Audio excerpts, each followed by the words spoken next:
King Charles, we played basketball on a one-wheel bike, and I haven't seen nobody since play the game the way King Charles played. This is a story of a troubled youth from the Bronx who sparked what was to become the King Charles Troupe in 1969. Well, we were playing over here in the park, and the basketball rolled away from the court. And by accident, I picked the basketball up and threw it, and it went in the basket. And that was the invention of the game. That's that simple. It's just that simple. Albert went to the park, and guys was playing basketball. He picked up the basketball and shot it on a unicycle and went in. And the guys was looking at it and said, hey. So they said, let's choose up sides, you know, two against two, three against three, and then they start playing, and that's how the basketball evolved.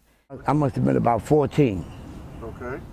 About 14, and we've been playing basketball on the unicycle ever since. I was walking through the park, Crotona Park in the Bronx, and came upon some young men playing basketball on unicycles. And it really immediately puts you in mind of the Harlem Globetrotters. It was so unique, and eventually would lead to my selling Ringling Brothers their first black act in 99 years, the King Charles Troupe.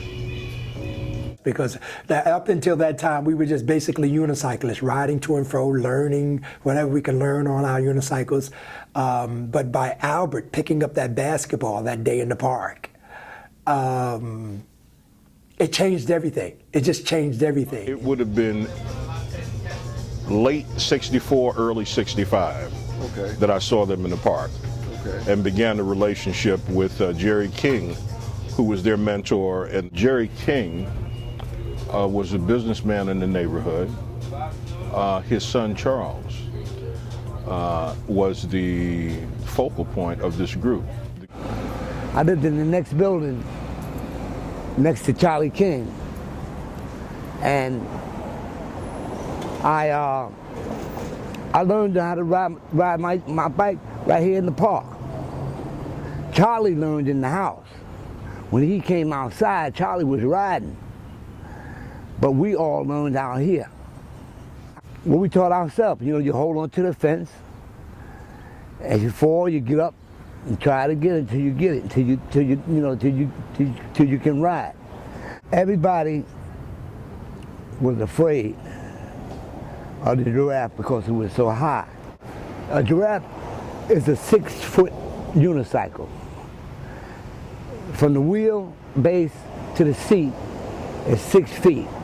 Now, when you up there, it's more like 10 feet. He could go up, he can mount the giraffe, because see, that's another thing Albert invented too. Cutts invented the fact that you don't need a ladder to hop up on a giraffe. The guys was telling me that Al stayed in the garage all day practicing how to get up without using a ladder. And Mr. Jerry came home, and the little kids say, Mr. Jerry, Albert can ride the giraffe. He said, I know Albert can ride the giraffe, boy. He said, no, that's not what we're saying, Mr. Jerry. Albert can get up on the giraffe without the ladder. He said, get away from me with your lying self. And Al said, Mr. Jerry, I can do it. And when Albert blocked the wheel and ran up on the giraffe, Mr. Jerry said, whew, and gave him $100. He said, unbelievable. You understand? Because it was never done before. It has to be a one motion. Wheel to the seat. Wheel to the seat. And then you keep pedaling. But if you don't practice it, you'll never get it. I'm not talking about practice today and then don't practice tomorrow.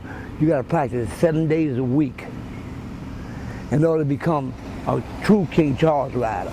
You have to use every muscle in your body in order to ride that unicycle. It was much more than just the physical riding of the bikes. Mr. Jerry was the type of man, he paid attention to the neighborhood. And he wanted us to realize that we can make something out of ourselves. Kids that would have had an opportunity to get into all types of various activities, but this unicycle program came also with a foundation of understanding Christian principles. Faith, direction, leadership. You know, knowing to say yes and knowing to say no. All these things, you know, it was part of King Charles. And the old man was very adamant when it came to that discipline. Jerry King turned his life around doing hard time in New York's notorious Sing Sing prison in the 1930s. Mr. Jerry had already told us about jail. He already told us about discipline. Cutts used to get in trouble because I think they call the kids today attention deficit. And Cutts was like that. He always had to be doing something, you know. And Cutts was the best at anything he did. I was an outside man, you know. I had very little patience when it came to school because I always wanted to play. I always wanted to play either baseball or basketball or mostly ride my unicycle. He struggled with education. He had trouble with authority outside of Jerry King. And even with Jerry King, because he left us for a while. And he got off into the seamier side of life there in the Southeast Bronx and in northern Harlem. So he paid for it. Well, I had a drug problem and alcohol problem. They sent me to Rikers Island. How many years were you there? I was there for 3 years. And that's where Albert got his nickname. Cold cuts. In prison. Cold cuts, because I wouldn't eat nothing but cold cuts. All I did was do my time, and when I came out, Mr. Jerry put me in the circus, and from the circus is how I finished my parole.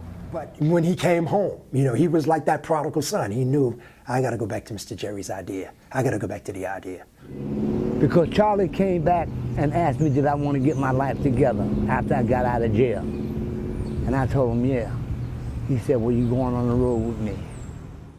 Migrating from Rikers Island to Ringling Brothers in 1972 was a welcome change for Albert. You had your freedom. You know, you could go and come when you want to. In there, you couldn't. You know, you had to eat what they give you. You had to go to bed when they said go to bed. Wake up when they said wake up. But out here, you got a choice. You know, either you can sleep all day and become a bum, or you can get up and do something with your life. I felt like a king. I felt like I felt like I accomplished something, you know.